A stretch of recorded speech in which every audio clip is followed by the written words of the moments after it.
নমস্কার, কেমন আছেন সবাই? আশা করি সকলেই ভালো আছেন। আমি চুমকি আরও একবার আমার চ্যানেলে আপনাদের সকলকেই স্বাগত জানাই। তো আজকের এই ভিডিওতে আমি আপনাদের এই প্রিন্সেস কাট ব্লাউজের পুরো কাটিং প্রসেস আপনাদের সঙ্গে শেয়ার করব। আর এখানে যে লটকানটি দেখতে পাচ্ছেন, এই লটকানের যে ভিডিওটি আছে আমি অলরেডি আমার চ্যানেলে আপলোড করে রেখেছি। আর এই ব্লাউজের যে স্টিচিংয়ের ভিডিওটি আছে আমি এই কাটিংয়ের ভিডিওর ডেসক্রিপশান বক্সে লিঙ্ক দিয়ে রেখেছি, অথবা আপনারা আই বাটনে ক্লিক করলেও ভিডিওর লিঙ্কগুলি খুব সহজেই পেয়ে যাবেন। আর এখানে যে হাতার ডিজাইনটি দেখতে পাচ্ছেন, এই হাতার ডিজাইনের যে কাটিং এবং স্টিচিংয়ের ভিডিওটি আছে, আপনারা যদি সেই ভিডিওগুলি দেখতে চান এই ভিডিওর ডেসক্রিপশান বক্সে গেলেই আপনারা ভিডিওর লিঙ্ক খুব সহজেই পেয়ে যাবেন।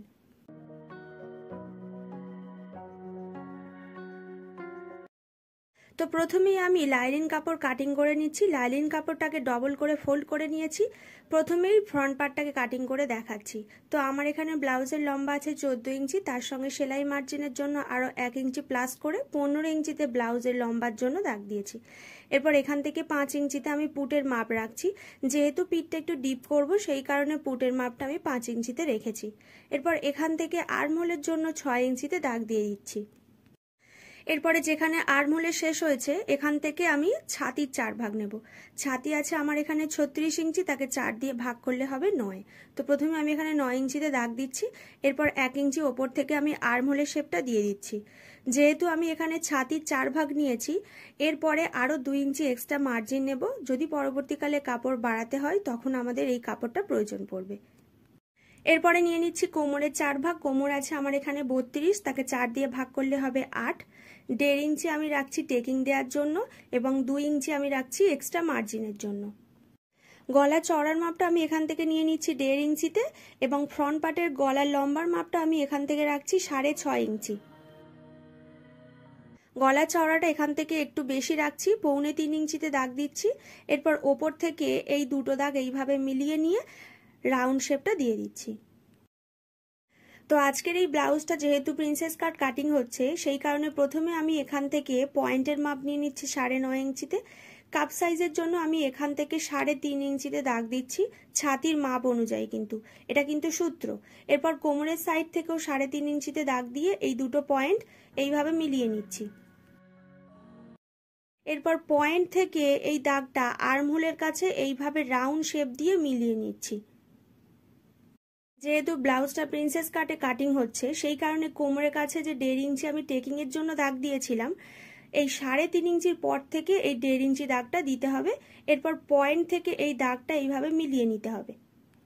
টেকিং দেওয়ার জন্য যে 1.5 ইঞ্চি এখান থেকে দাগ দিলাম, আগে থেকেই আমি কোমরের কাছে 1.5 ইঞ্চি বাড়িয়ে রেখেছিলাম, কারণ এই কাপড়টা আমি কেটে বাদ দেবো। কিন্তু যখন এই আর্মহোলের কাছ থেকে এই কাপড়টা কেটে বাদ দেবো তো সেলাইয়ের সময় আমার 1/2 ইঞ্চি এক্সট্রা লাগবে, সেই কারণে আমি ছাতির কাছ থেকে আরো 1.5 ইঞ্চি এক্সট্রা বাড়িয়ে নিলাম।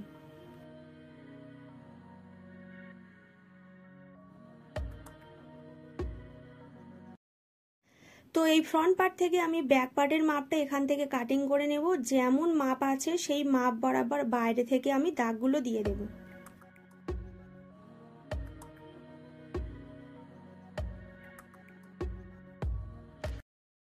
ফ্রন্ট পার্টের থেকে কিন্তু ব্যাক পার্টের ছাতির মাপটা একটু আলাদা হবে। প্রথমে 9 ইঞ্চিতে দাগ দিয়েছিলাম, সেই 9 ইঞ্চিতে দাগ দেব এবং শুধুমাত্র সেলাই মার্জিনের জন্য 2 ইঞ্চি এক্সট্রা রাখবো। আর কোমরের মাপ ছিল এখানে 8, তার সঙ্গে 1 ইঞ্চি হচ্ছে ব্যাক পার্টে টেকিং দেওয়ার জন্য রাখবো এবং 2 ইঞ্চি হচ্ছে সেলাই মার্জিনের জন্য নিয়ে নেব। ব্যাক পার্টের পিঠের ডিপটা এখান থেকে আমি নিয়ে নিচ্ছি 10 ইঞ্চিতে। চওড়ার মাপটা এখান থেকে আমি নিয়ে নিচ্ছি 3 ইঞ্চি। এরপর ওপর থেকে একই রকম ভাবে দুটো দাগ এইভাবে মিলিয়ে নিচ্ছি এবং পিঠের রাউন্ড শেপটা দিয়ে দিচ্ছি। তো যারা যারা আমার ভিডিওগুলি প্রতিনিয়ত দেখছেন এবং আমার চ্যানেলটিকে সাবস্ক্রাইব করেছেন তাদের অসংখ্য ধন্যবাদ জানাই।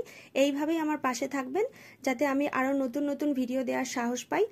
আর যারা এখনো পর্যন্ত আমার চ্যানেলে নতুন আছেন তারা কিন্তু অবশ্যই আমার চ্যানেলটিকে সাবস্ক্রাইব করে নেবেন। তো ফ্রন্টের এই পার্টটা এইভাবে আমি কেটে প্রথমে বাদ দিয়ে দিচ্ছি। এরপরে হাতার পার্ট কাটিং করে দেখাচ্ছি। তো হাতার পার্ট কাটিং করার জন্য প্রথমে লাইলিন কাপড়টাকে এইভাবে ভাঁজ করে নিতে হবে। তো এখানে কিন্তু হাতার যা লম্বা থাকবে সেই অনুযায়ী মাপটা নিয়ে নিতে পারেন। আমার এখানে লম্বার মাপ আছে 10 ইঞ্চি, তার সঙ্গে 1 ইঞ্চি এক্সট্রা মার্জিন রেখেছি, এটা কিন্তু অবশ্যই রাখতে হবে। এরপর মিডিল থেকে লাইলিন কাপড়টাকে আরও একবার এইভাবে ফোল্ড করে নিতে হবে। সূত্রের সাহায্যে যদি হাতার পাটের কাটিং শিখতে চান, আমি অলরেডি আমার চ্যানেলে ভিডিও আপলোড করে দিয়েছি। এই ভিডিও ডেসক্রিপশন বক্সে গেলেই আপনারা ভিডিওর লিঙ্ক পেয়ে যাবেন। তো 11 ইঞ্চিতে আমি হাতার লম্বার মাপ নিয়েছি। এরপর এখান থেকে 3 ইঞ্চিতে একটা দাগ দিচ্ছি। এখান থেকে আরও একটা মাপ নিতে হবে। যা ছাতি থাকবে তাকে 6 ভাগ করব, তার সঙ্গে 1 ইঞ্চি এক্সট্রা নেব। আমার এখানে ছাতি আছে 36, তাকে 6 দিয়ে ভাগ করলে হবে 6, তার সঙ্গে 1 ইঞ্চি এক্সট্রা নিলে হবে 7। মুহুরি যা থাকবে তার হাফ এখান থেকে নিয়ে নিতে হবে এবং 2 ইঞ্চি সেলাই মার্জিন এক্সট্রা নিতে হবে। মুহুরির কাছে যেমন 2 ইঞ্চি সেলাই মার্জিন নিয়েছি, এখান থেকেও আরও 2 ইঞ্চি এক্সট্রা সেলাই মার্জিন নিয়ে নিচ্ছি। এরপর এই দুটো দাগ এইভাবে মিলিয়ে নিচ্ছি এবং আর্মহোলের শেপটা দিয়ে দিচ্ছি। তো যেমনভাবে লাইনিং পার্টগুলিকে কাটিং করেছি সেই লাইনিং পার্ট অনুযায়ী মেন কাপড়ও আমি কাটিং করে নিয়েছি এখানে। তো আজকের ভিডিওটি আমি এইখানেই শেষ করছি। ভিডিওটি যদি ভালো লেগে থাকে অবশ্যই কিন্তু লাইক করবেন, কমেন্ট করবেন এবং ভিডিওটি অবশ্যই শেয়ার করে দেবেন।